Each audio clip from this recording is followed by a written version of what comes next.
Joining me now is Doron. He served for 17 years in Israel's government, including in the office of Prime Minister. He's also a senior advisor on Hezbollah for an American think tank. And I'm happy to say that he joins me here in the studio. Good to see you. This is such an extraordinary story. This would have had to have been in the planning for many, many years. So given your history, Dror, what do you know?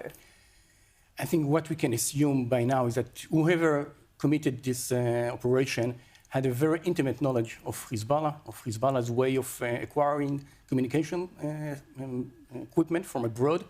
He had access to these communication devices, and he has a very good knowledge of where those devices will end up, who's going to be the end user.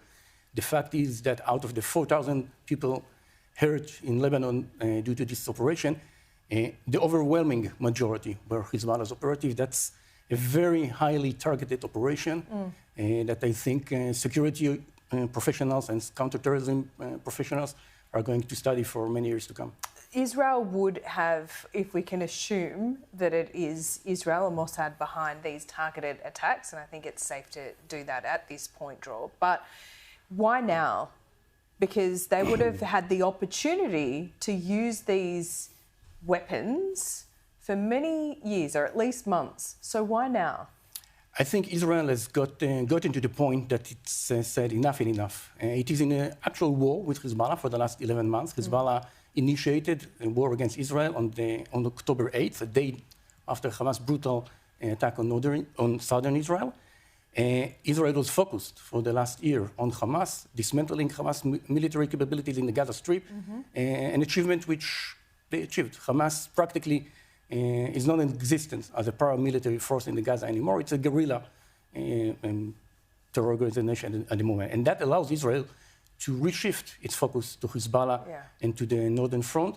And I think this is what Israel is trying to do. It's trying to message Hezbollah, enough is enough, through kinetic means, because Hezbollah doesn't respond to any diplomatic approaches. And I think we are in a phase of kinetic dialogue between Israel and Hezbollah, which, of course, has the potential to rapidly escalate into an all-out war that neither Israel nor Hezbollah really wants at the moment. This is a modern-day Trojan horse. This is an extraordinary development in a decades-long conflict.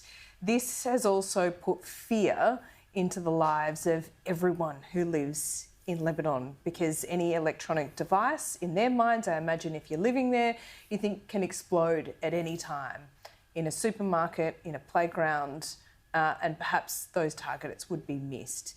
Given, one thing that always happens with Israel is that there's a lot of international pressure on Israel because of their ability to protect themselves, like the Iron Dome. So they are held to a higher standard.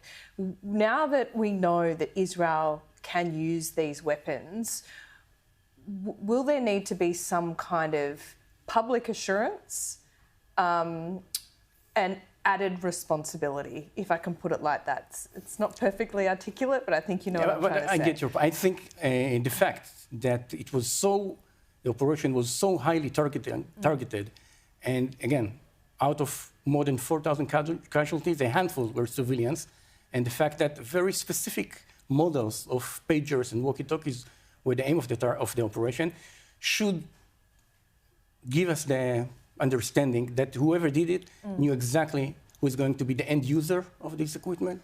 And I don't think ordinary civilians in Lebanon are supposed to be frightened by this event. It was a very highly targeted and very calculated operation by whoever committed it.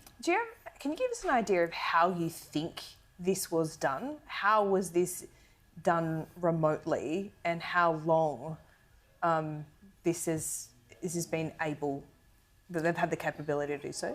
Again, it's very hard to say, as long as Israel denies or neither denies or confirms any involvement. So it's very hard to say, but the basic elements of any operation like that is being able to have intimate knowledge of Hezbollah's modus operandi when he buys equipment from abroad.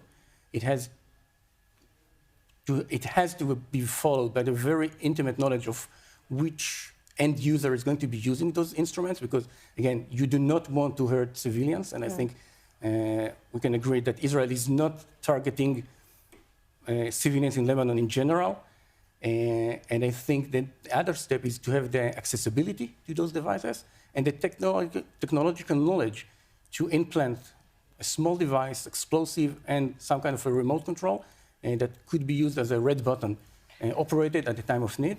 These are the elements of any such operations. And I think, again, this specific operation was one of the most impressive in modern history.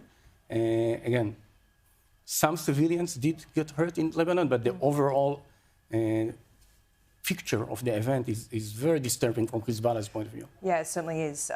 And we can see that this has seen an escalation, and Hezbollah saying all red lines have been crossed here. Dror, Doron, so good to have you in the studio. Thanks so much for coming in to give us a little bit of important insight to this extraordinary story. Thank you very much.